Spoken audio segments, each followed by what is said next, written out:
Hey, what's up guys, HobsonPlays here and welcome back to another video.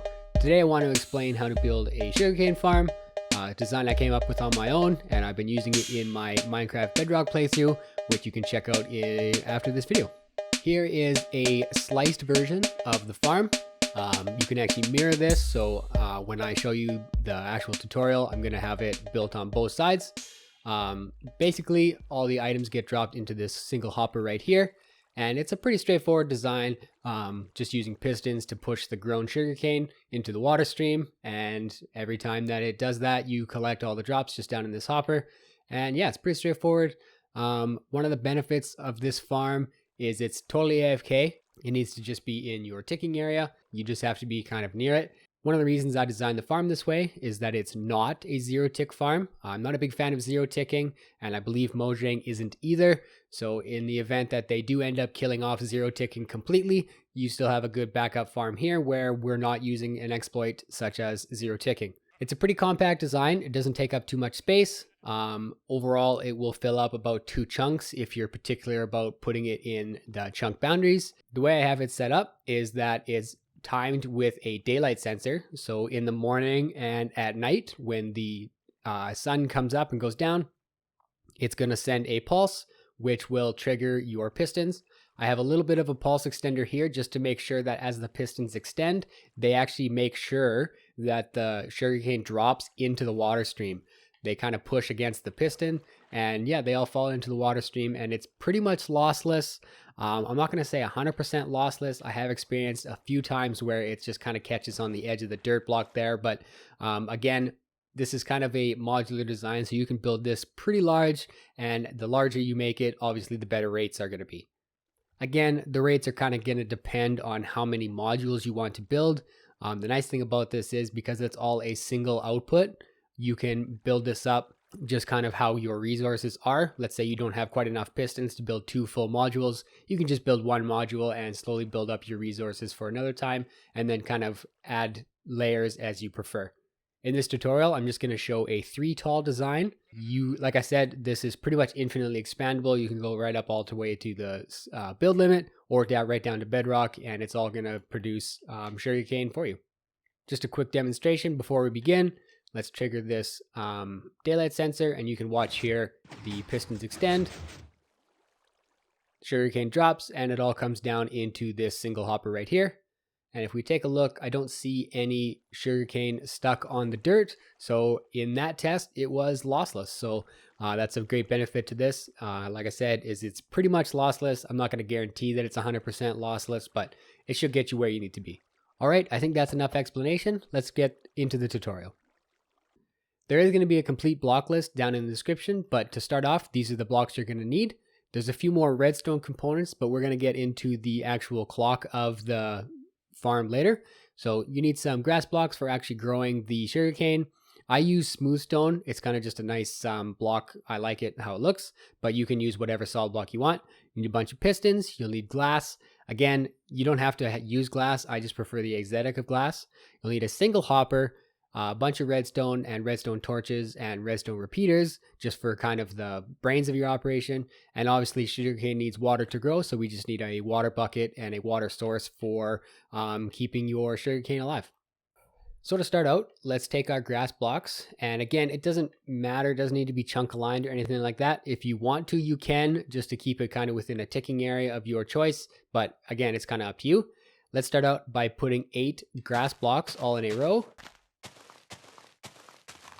And then with a 1 wide gap, we're going to put another 8 grass blocks. Right here, we can just block it with our solid blocks. And we're going to put a water source block right here. So that's going to flow all the way down, and this is where you can put your hopper. I'm not going to show any kind of storage system for this. Again, this is kind of just a single output farm, so it's really easy to figure out how you want to do your storage based on your needs. So now we can actually go ahead and build the exact same thing on the other side. So we're going to go 8 blocks with a gap, 8 more blocks, maybe. Block this off with some solid blocks and put a water source right here. Again, that flows right there. You know you've got enough blocks and you have this lined up if the water streams end exactly where that hopper is. Now, actually, it's probably easiest to go ahead and place your first sugarcane. So all this sugarcane is going to be what's actually growing. The sugarcane will completely stay for the duration of your farm. Everything that grows off of it is what you're actually harvesting. Once you have all your sugarcane in place, go ahead and build one block away from your sugarcane. So you can actually just leave a gap right here. And we're going to put solid blocks all the way to the end of the farm. So just like so. And we're going to do the same thing on the other side. Once you have all those blocks in place, decide which side of the farm you want your redstone timer to be on. In this case, we're just going to go on this side, but it really doesn't matter which side you choose. Go ahead and put blocks all the way across here, just to kind of fill in this space, and put an extra block right here, just on the ends, as well as one right in the middle. And then coming from there, you can put redstone repeaters facing those blocks, and just and just a piece of redstone right here. Eventually, we're going to come back to this spot right here and put in our timer. But for now, go ahead and take redstone and put it all the way across. Except for where the middle of your farm is, right here, you actually need a repeater just because the redstone power isn't going to reach all the way to the end. So you just need kind of a buffer here. And same thing on the other side. We're going to put our repeater there and redstone all the way across. Now that we're at the opposite end of our farm, it's kind of up to you guys what you want to use for blocks here. I like to look in my farm, so I am going to put a bunch of glass right like so, and frame it in with my solid block. Again, this is just an aesthetic choice, but you can kind of do whatever you prefer. Now that you got a bunch of redstone, you can go ahead and put pistons down. These pistons are going to be what actually harvests your sugarcane. So go ahead and put pistons all the way across wherever there is a redstone line. Again, we're going to skip where this repeater is. It's obviously there's no sugarcane there. So like I said, put your pistons all the way across on both sides. If you do have extra blocks or you're not really worried about having more blocks than is absolutely required, go ahead and put blocks right here. It just makes it a little bit easier for placing your pistons. So after you get all your pistons in, this should be more or less what it looks like. Now, I like to use glass, but if you're not really a fan of using glass, having to smelt down all that sand, you can use a solid block here. But in this tutorial, I'm going to put a 3 wide floor of glass. This is kind of significant for the bottom of your next layer. As well, it kind of is the last bit of each module for these farms. So go ahead and put an entire row of glass going all the way from end to end of your farm. If you want, you can extend it all the way out to above this redstone here, but in this tutorial, I'm not going to show that. It's not really necessary. Once you have that floor in place, go ahead and break out the block that's above the hopper. And we're going to place grass blocks right above the sugarcane from the lower level. This is going to be the start of the next level where we're going to put more sugarcane. And just like down below, we're going to put solid blocks here. I'm going to use glass in this case. Oh shit. And just like before, we're going to put solid blocks right here just to stop our water flow. And I'm going to go ahead and fill in that texture just so it looks a little bit better. And we can put a water source block right here and it should flow all the way to exactly that hole there. You know you've got enough blocks if the end of the flow is exactly above this hopper. We can go ahead and do the same thing on the other side. I'm going to continue with my glass pattern so that the front of the farm in this case will be kind of a nice display where you can see in and watch your farm working. Go ahead and put a water source block here. And again, the end of the flow should be exactly where this hopper is. So every bit of sugarcane that grows and gets harvested will fall into this hopper. Grab your sugarcane again and go ahead and place it all on your grass blocks you placed. Once you have all your sugarcane placed, we're going to have to start extending our redstone line coming from this side. So go ahead and take a redstone torch and place it just on this block right here. a block above it, and then another redstone torch, and another block above that redstone torch. So this redstone torch line right here was going to unpower this torch right here. So we can actually go ahead and take a block and place it right here all the way across.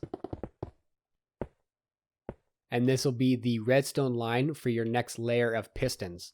It's going to take the signal from this block, which in this case is off, and transfer it to this whole line, which is beneficial because just the way this stacks up, you don't have to create a zigzag of redstone or anything like that. You can just use the redstone torches here and take the signal that they're providing for you and use it for every layer of piston. So go ahead and take your redstone and place it all the way across right here. Again, we need to put a redstone repeater right here to extend our pulse. Otherwise, the pistons at the end here aren't going to get powered. So go ahead and do the same thing on the other side. A redstone torch, a block above it, a redstone torch on that block, and a block above this unpowered redstone torch. Take solid blocks directly from where the unpowered redstone torch is and carry them all the way across to the other end. And put redstone all the way across except for this repeater here. Right on, we're getting some good progress here. Go ahead and take some pistons and put them just across from your redstone. Again, this is going to be what harvests your sugarcane when it's ready to grow.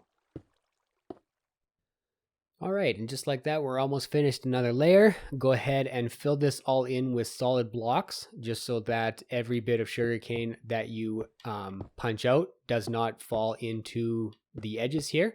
So like I said, go ahead and make this all solid blocks. And I'm actually going to carry this line just down here.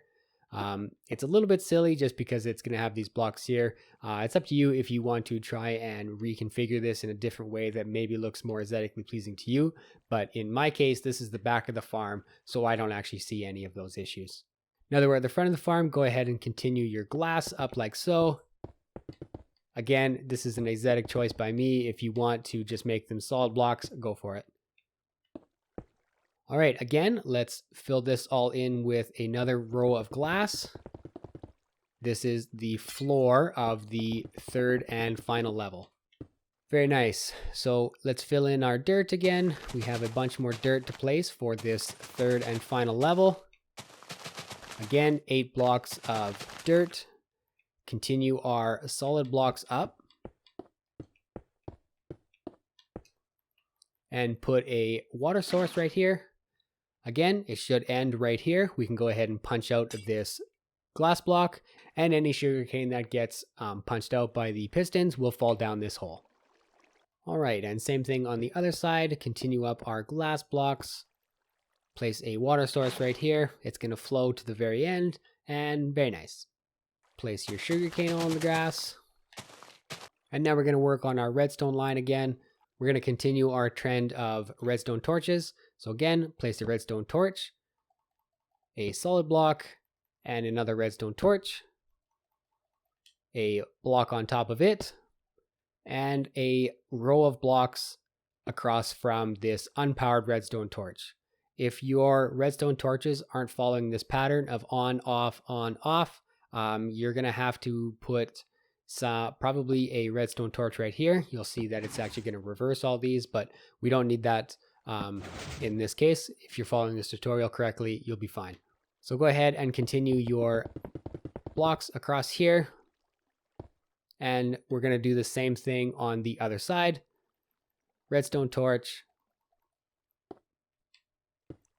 block, redstone torch, and another block. I'm going to go ahead and fill in these blocks right here as well and continue my line of blocks going out this direction. All right, we're just about near the end. We're going to go ahead and fill in our redstone lines right here. And putting a repeater here where we've left space for it. And same thing on the other side. Now let's go ahead and we're going to drop our pistons here. And now we're at this point, we can go ahead and fill in our display side. And this is actually the top of the farm. So in this case, I'm going to put solid blocks just to kind of be like a pretend roof. I'm going to continue to use my glass here. That way, in case you want to expand this farm, you can go ahead and do so. It's pretty much infinitely expandable vertically, but in our case, this is actually the finished farm. You can go ahead and fill in kind of whatever solid blocks you want here, or maybe frame it in a little bit nicer. If you were building a cave, for instance, you could have this kind of like a display in the wall, but it's really up to you guys. The last thing we have to do now is put in kind of the redstone clock, the last little bit of brains of the operation. So in this case, you just need a daylight sensor, a piston, an observer, a bunch of redstone, solid blocks, and repeaters. Go ahead and build 7 blocks out from your center. So 1, 2, 3, 4, 5, 6, 7. And we're just going to expand that just by 1 on the side here. Working backwards, we're going to put a repeater right here. 3 redstone dust, 1, 2, 3. A solid block here, a solid block right here, and a repeater. With these 2 repeaters, put them on a full 4-tick delay. It just is going to extend your pulse just a little bit extra so that all of your pistons stay extended just that extra half a second, so that when the sugarcane actually pops off, it kind of hits the other piston on the opposite side and is more likely to drop perfectly down into your water stream. Now here, you can take an observer and have it facing so that the side that it powers is this block right here. Go ahead and put a piston here facing that observer, so that when you put a daylight sensor on top of it, it's actually going to trigger and send a pulse to your farm. And you can kind of hear it there. It worked. Everything kind of went off in the background. So in this case, it's daytime, so it's getting powered. If you want to turn this to be reversed so that in the nighttime it's powered, again, it doesn't really matter. It sends a pulse, and that's all you need is just a pulse for this farm to extend all the pistons. But yeah, if you want to have it switched, you can just do so by toggling the daylight sensor, and it's going to trigger again. But yeah, this is actually the completed farm. All in all, it's a pretty straightforward farm. Once you kind of get the hang of each module, it's really easy to build this. You can build this, over and over again. It's really up to you guys. I hope you enjoyed this tutorial. I hope it works well for you. And thank you so much for watching. I'll see you in the next one.